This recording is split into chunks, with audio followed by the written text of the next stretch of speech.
আজকের দিনে অ্যাপল কিংবা মাইক্রোসফটের মতো বিলিয়ন ডলারের গ্লোবাল কোম্পানির কথা তো আমরা সবাই জানি, কিন্তু আজ থেকে কয়েকশো বছর আগে এই বাংলার বুকেই এমন একটি বিলিয়ন ডলারের ইন্ডাস্ট্রি ছিল যার উপর পুরো পৃথিবী নির্ভরশীল ছিল। রোমান সম্রাট মিশরের ফারাও থেকে শুরু করে ফরাসি রানী মেরি অ্যান্টোয়ানেট পর্যন্ত পুরো বিশ্বের রাজপরিবার পাগল ছিল যে জিনিসটির জন্য, তা হলো আমাদের ঢাকাই মসলিন। কিন্তু পুরো বিশ্বকে শাসন করা এই মেগা ইন্ডাস্ট্রি কিভাবে হঠাৎ করে হাওয়ায় মিলিয়ে গেল? কিভাবে পৃথিবীর বুক থেকে চিরতরে হারিয়ে গেল ঢাকাই মসলিন? মসলিন কোনো সাধারণ কাপড় ছিল না। 50 মিটার লম্বা একটা আস্ত মসলিন শাড়ি অনায়াসেই গলে যেত একটা ছোট আংটির ভেতর দিয়ে, ভাঁজ করলে ঢুকে যেত একটা দেশলাইয়ের বাক্সে। এই জাদুকরি কাপড় তৈরি হতো এক বিশেষ জাতের তুলা থেকে, যার নাম ফুটি কার্পাস। মেঘনা ও ব্রহ্মপুত্র নদের তীরে নির্দিষ্ট আবহাওয়ায় কেবল এই তুলা জন্মাত। এর সুতা এতটাই মিহি ছিল যে পানিতে ভেজালে কাপড় একেবারে অদৃশ্য মনে হতো। ভোরবেলা বা পড়ন্ত বিকেলে নদীর তীরের বাতাসে যখন আর্দ্রতা একদম পারফেক্ট থাকত, তাঁতিরা তখন চরম ধৈর্যের সাথে এই সুতা কাটতেন।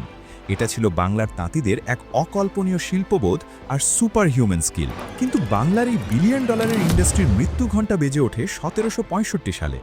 বাংলার দেওয়ানি লাভ করে ব্রিটিশ ইস্ট ইন্ডিয়া কোম্পানি। এর আগে বাংলার তাঁতিরা ছিলেন স্বাধীন উদ্যোক্তা। তারা নিজেদের ইচ্ছে মতো ন্যায্য দামে বিশ্বের বিভিন্ন ব্যবসায়ীদের কাছে কাপড় বিক্রি করতেন। কিন্তু ব্রিটিশরা এসেই পুরো সিস্টেমটাকে হাইজ্যাক করে নিল। শুরু হলো একচেটিয়া আধিপত্য। তারা তাঁতিদের দাদন বা অগ্রিম টাকা নিতে বাধ্য করল। শর্ত একটাই, কোম্পানির বাইরে আর কারো কাছে কাপড় বিক্রি করা যাবে না। আর দাম বাজারের ন্যায্য মূল্যের চেয়ে 40% কম। এটা ছিল এক ধরনের প্রাতিষ্ঠানিক দাসত্ব। যে তাঁতিরা এই অন্যায় মানতে চাইতেন না, তাদের উপর নেমে আসত অবর্ণনীয় নির্যাতন। জেল, জরিমানা আর চাবুকের মার ছিল নিত্যদিনের ঘটনা। আপনারা হয়তো শুনে থাকবেন, ব্রিটিশরা মসলিন তাঁতিদের হাতের বুড়ো আঙুল কেটে নিয়েছিল। অনেক ইতিহাসবিদ মনে করেন এটা হয়তো আক্ষরিক অর্থে গণহারে ঘটেনি, বরং এটি ছিল চরম নির্যাতনের একটা প্রতীক। তাঁতিদের ঋণের জালে এমনভাবে জড়ানো হতো এবং শারীরিকভাবে এমন পঙ্গু করে দেওয়া হতো যে তারা আর কখনোই স্বাধীনভাবে তাঁত বুনতে পারতেন না।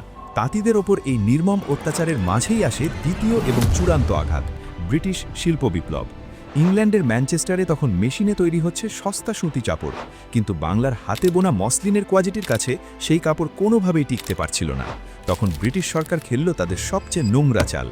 নিজেদের কারখানার সস্তা কাপড়কে বাঁচাতে ইংল্যান্ডে বাংলার মসলিন আমদানির ওপর 70 থেকে 80% পর্যন্ত বিশাল শুল্ক বা ট্যাক্স বসিয়ে দিল। অন্যদিকে ইংল্যান্ডের কারখানায় তৈরি সস্তা কাপড় বিনা শুল্কে বাংলার বাজারে ঠুকিয়ে দিল। ব্যাস, খেলা শেষ। একদিকে ব্রিটিশ কোম্পানির নির্মম অত্যাচার ও ন্যায্য মূল্যের অভাব, অন্যদিকে অমানবিক বাণিজ্য নীতি, সব মিলিয়ে দিশেহারা হয়ে পড়লেন বাংলার তাঁতিরা। অসম প্রতিযোগিতায় মেশিনের সস্তা কাপড়ের কাছে হেরে গেল হাজার বছরের ঐতিহ্য। জীবন বাঁচাতে পেটের দায়ে তাঁতিরা বাধ্য হলেন বাপদাদার এই রাজকীয় পেশা ছেড়ে দিতে। কেউ হলেন দিনমজুর, কেউ ধরলেন কৃষিকাজ। তাঁতি শেষ, তাই মসলিনও শেষ।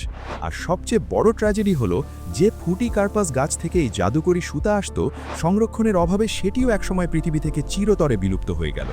মাত্র কয়েক দশকের ব্যবধানে ঔপনিবেশিক লোভ আর নির্মম শোষণের জাতাকলে ইষ্ট হয়ে ধ্বংস হয়ে গেল বিশ্বের অন্যতম সেরা এক বিলিয়ন ডলার ইন্ডাস্ট্রি।